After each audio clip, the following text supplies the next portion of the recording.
Ohayo minasan, Hajime ini. Like, comment, and subscribe.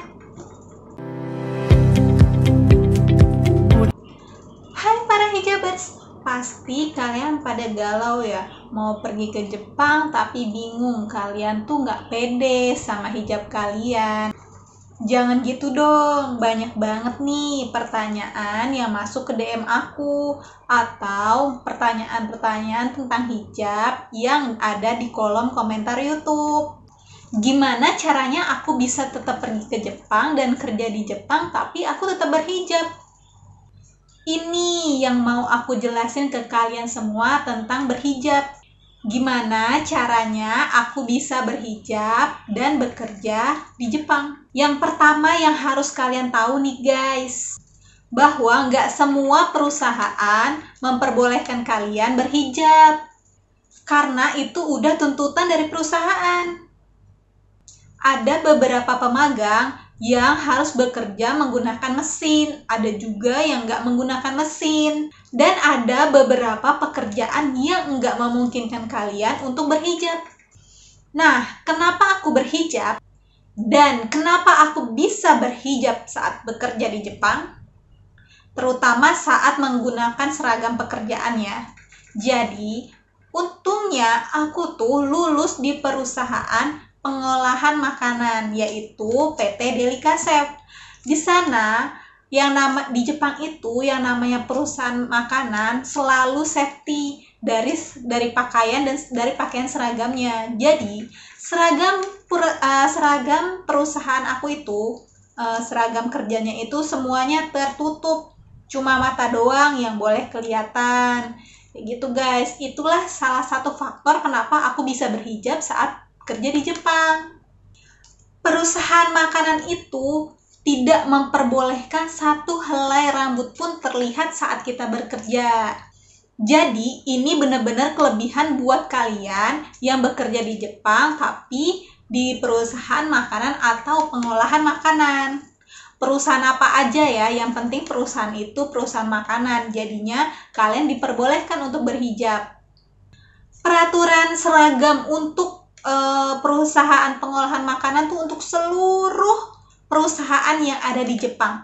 Jadi kalian kalau ke Jepang seandainya lolos di perusahaan makanan, kalian nggak perlu khawatir tentang hijab kalian nih. Bagi para hijabers, nggak perlu galau kalian masih bisa berhijab atau enggak saat kerja di Jepang.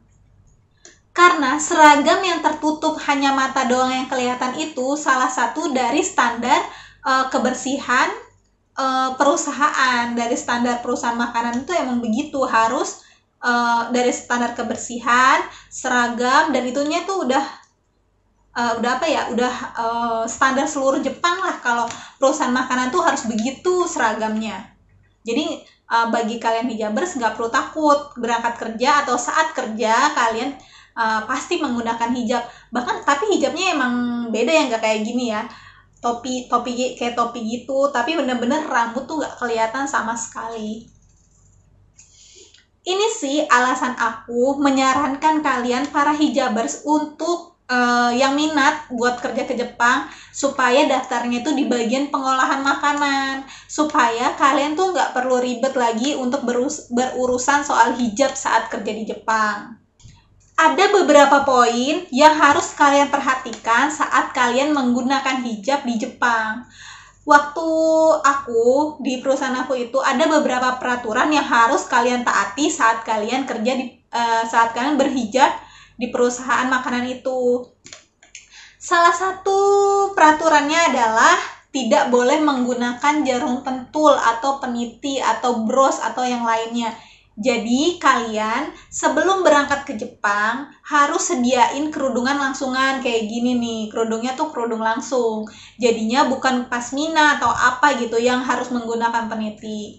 Nah, bagi kalian yang misalnya kerudungnya tuh kendor atau kayak gimana gitu, mungkin persiapan sebelum berangkat ke Jepang kalian belinya nggak baru, kalian bawa yang lama dan rada kendor, sebaiknya kalian jahit dulu. Karena untuk perusahaan makanan atau perusahaan manapun lah ya yang di Jepang itu nggak memperbolehkan kita menggunakan jarum pentul. nggak tahu, tapi emang perusahaan, kalau yang perusahaan aku tuh peraturannya kita nggak boleh menggunakan perhiasan berlebih atau nggak boleh bawa benda-benda tajam. Jadi jarum itu termasuk benda tajam, jadi nggak boleh menggunakan jarum pentul atau peniti. Peniti emang nggak boleh juga, peniti. Terus kayak gitu, kayak bros kayak gitu yang ada, pokoknya yang tajam-tajam itu nggak boleh. Karena sempat ada kejadian, aku udah ngasih tahu nih peraturan itu bahwa untuk di perusahaan boleh berhijab, jadi boleh berhijab asalkan peraturannya ini. Tapi ada yang melanggar. Nah, setelah ada yang melanggar, terus jadinya dicui sama perusahaan.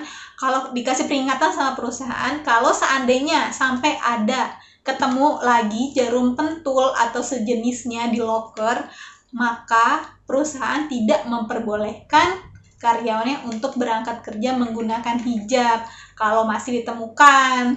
Nah, dari situ tuh langsung pada geger, langsung pada belanja online, langsung beli-beli kerudung yang langsungan. Karena emang sebenarnya udah nggak boleh, dan itu yang emang udah peraturan dasar.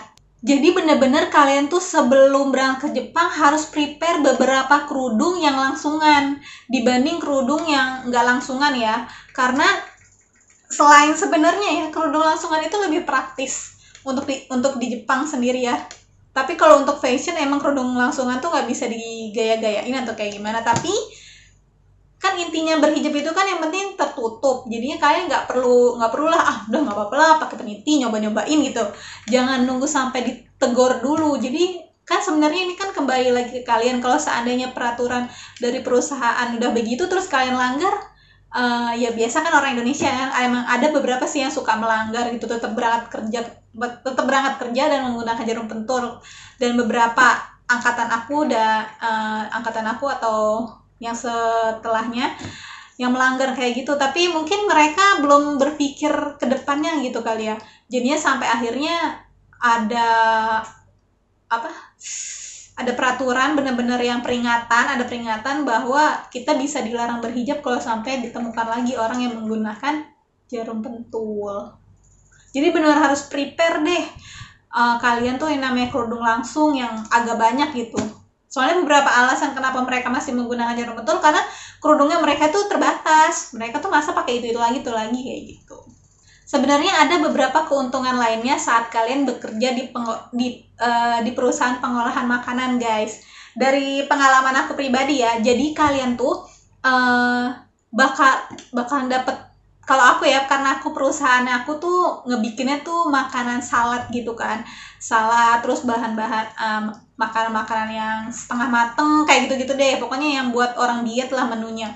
Dan jadinya kalau misalnya dijual beberapa barang perusahaan yang kelebihan gitu, yang over, itu dijual di kantin dengan harga yang murah. Misalnya kayak sayur-sayuran, kayak daging, kayak ikan, terus buah-buahan juga ada beberapa yang dijualin dengan harga yang miring. Jadi misalnya kayak barang-barang sisa gitu loh, jadi dia itu sebelum dibuang dijual dulu ke kita karena emang fresh. Setiap hari itu sayur, pokoknya bahan baku yang kita bikin itu selalu fresh. Jadi mungkin mereka berpikir sayang kali ya kalau untuk dibuang. Jadi barang-barang yang kelebihan itu, bahan baku yang buat kita kerjain itu kan lebih ada sisanya. Nah, sebelum dibuang itu dijualin dulu ke kita. Karena kan emang besok kan datang lagi yang baru kan. Jadi dijualin dulu ke kita. Kalau udah nggak laku, itu bener-bener bahan-bahan makanan itu bener-bener dibuang dan dijadiin pupuk gitu. Dijual lagi ke tukang sampahnya tuh, dijual lagi kayak gitu. Dengan harganya pasti lebih murah lah ya. Jadi sebelum dibuang tuh dijualin dulu ke kita. Tapi karena barang itu masih bagus, jadinya tuh dijual ke karyawan dengan harga yang sangat miring. Nah, aku tuh paling seneng banget kalau seandainya ada cumi sama tuna. Itu kalau cumi sama tuna tuh cuma beli 100 yen, kita tuh bisa dapat sebungkus gede gitu kan. Dan itu tuh bener-bener nilai plus banget. Jadi kalian tuh bisa berhemat. Karena sebenarnya hidup kita di Jepang itu, kita tuh ngirit gitu kan ya. Kita hidup ngirit buat nabung kan. Apalagi sih yang kalian mau tahu tentang berhijab di Jepang? Kalian bisa tulis komentar di bawah ya tentang pertanyaan kalian. Jadi para hijaber yang mau ke Jepang jangan galau. Jadi kalian langsung aja action untuk daftar di LPK yang pernah aku yang aku saranin ke kalian. Kalian juga bisa baca di deskripsi beberapa link yang aku share buat kalian tonton. Semoga informasi dari aku bermanfaat. Jadi, gambaten.